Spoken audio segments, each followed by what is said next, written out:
that way. So, you're probably a high school student, worried about how to get into your favorite college, stressed about all these standardized tests, and you just want some advice from someone who's experienced in the field. Hey guys, I'm Parker Martucci, current college student at Florida State University, and today I'm going to tell you how to get into your dream school and how I got into every school that I applied to. If this is your first time on my channel, click that subscribe button and obliterate the like button. Also, at any point in this video, if you have a question, leave it down in the comments and I'll make sure to respond to it ASAP. If you stick around for the next few minutes, you'll see how easy it really is. So just 12 months ago, 1 year, I was in your footsteps. I was taking the SAT and the ACT multiple times, really stressing about all of it. My scores were pretty mediocre. They were good, but they definitely weren't great. I was on the honor roll at my high school, but I definitely wasn't the top person. My weighted GPA was a 3.5, and I was seriously worried about getting into any colleges. But with just a few simple steps, I got into a reach school. So here is how I did it.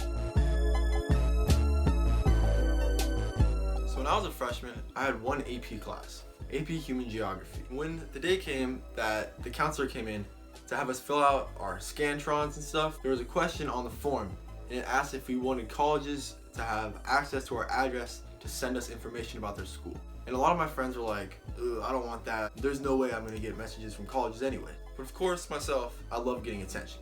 So I checked, yeah. Literally days later, I had emails from colleges and letters in the mail. I probably get about 5 or 10 letters every single day in the mail from a range of a bunch of different schools. And a lot of the people that weren't in the AP class didn't end up getting any mail from other schools. But since I checked yes, I did get a lot. And with that came invitation for summer camps, programs at the school during the summer, and other courses that were offered only to high school students. One day, I just went out to get the mail, just like every other day. And I was surprised when I saw I got something from Stanford. So what it was just a summer session thing at Stanford for high school students. I didn't end up going, but I was one out of a few people that actually got this letter. And I don't want to brag, but over the years, I've accumulated a decent amount of mail from schools. This whole box right here, and all of this. Majority of it from freshman year. So most notably, I got mail from Notre Dame, Stanford, and Penn State. So that's the first step. Allowing colleges to send you mail and reaching out to them so they have your name in their databases. If you can tell from my GPA, I was a hardworking student, but truthfully, I didn't spend all my time on school. I played football all 4 years, varsity for most of them. So it was an activity that took up about 3 hours every single day. And when you put all that together, it adds up to a lot, which looks pretty good on college resumes. So find a sport or a club that you're really interested in and commit to it, spend a lot of time in it. And you also want to have some clubs that you're in, maybe once a week you do an activity or once a month. You know, just some other things to get involved with the school. But don't do it just for college applications, because then you might get kicked out of the club or you're just not gonna have fun doing it. In my high school, I was also on the campus ministry, I was an ambassador, and I was a SHAPE senior. So those were just 3 other clubs on top of Key Club, football, and a few more that I was involved with at school. And I honestly think having those clubs and activities really made a difference for me on the application. Because you stand out when you're someone that has activities, clubs, so-and-so on top of someone else if you have the same exact academics. That'll be the thing that'll put you on top of them. Next, you're going to want to take your standardized test seriously. And I know this is definitely the worst part about the whole college application process, but it's probably the most important also. So I took the SAT about 3 times and the ACT twice. And that might seem like a lot to some and a little to others, but I think it was a perfect amount for me. Everybody else is going to be different. And I started off in the low 20s for my ACT, ended up with a 26. And for the SAT, I started around somewhere near 1,000, ended up 1180. So how I went about this was I did a few things. I made sure that I paid attention in classes that were really important on both tests, especially math and English class. Honestly, you can pretty much get by on the science section because all it essentially is just another English portion, but just with science information.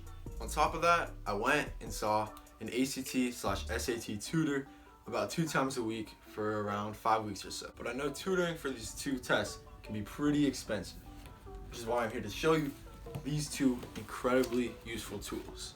So the official ACT prep guide right here and the official SAT study guide.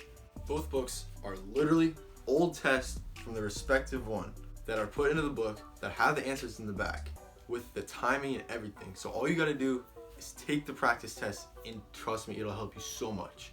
There's also a few lessons in here if you want to learn from them, and I highly recommend getting them. There's a lot of information that I have to give about those books, but I want this video to be pretty concise and short. So comment down below with questions on them, or DM me on Instagram, link below. Now the actual academics, GPA, and report card, that's pretty self-explanatory. You really just want to focus and try as hard as you can, especially your junior and senior year. Do all of what I said, you will see a significant increase, especially in your test scores and your report card. Also, I'd like to add that you should probably start taking these standardized tests somewhere around the end of your sophomore year, beginning of your junior year, just to make sure you have enough time and enough test dates so you can get the scores that you really want. So finally, it's the beginning of your senior year. You probably have the results of the tests and your grades that you really desire.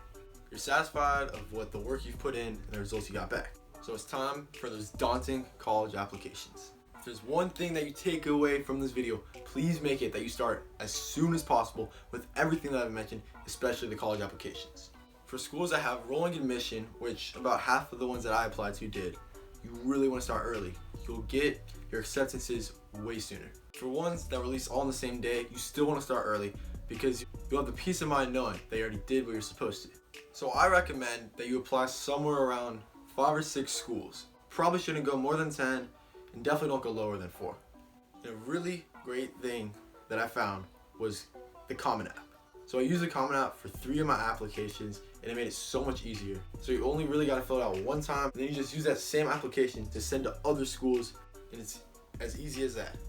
Most of the big name schools that you probably want to apply to are on that website anyways, so it'll make all this a lot less stressful. So when you apply to all these colleges, make sure you give around 2 or so schools that are pretty easy to get into, that you have a good chance of getting into. A few of them that you're about at the line at, it'll make it pretty easy to get into these. And then you're going to put a few of them that are your dream schools that you think maybe I won't get in, maybe I will. A few of these reach schools, who knows, maybe you could get in. Worst thing you could possibly do is think about applying to school and then just don't do it because you think you won't get in. It really will not hurt to apply. So when I was applying, I was looking at a bunch of different schools. I ended up applying to FAU, Catholic University of America, UCF, and FSU. So FAU is a school that I was pretty sure I was going to get into either way. That was my safety school. Then I had Catholic University and kind of UCF as my middle ground. I'll probably get in, but I'm not 100%.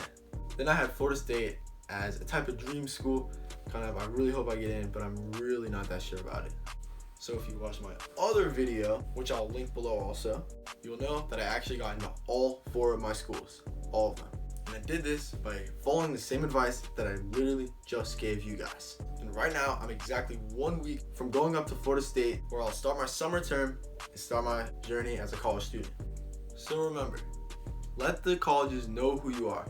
Get involved with activities and clubs. Try hard, especially with the standardized testing. Start early with all of it. And always remember to apply as soon as you can.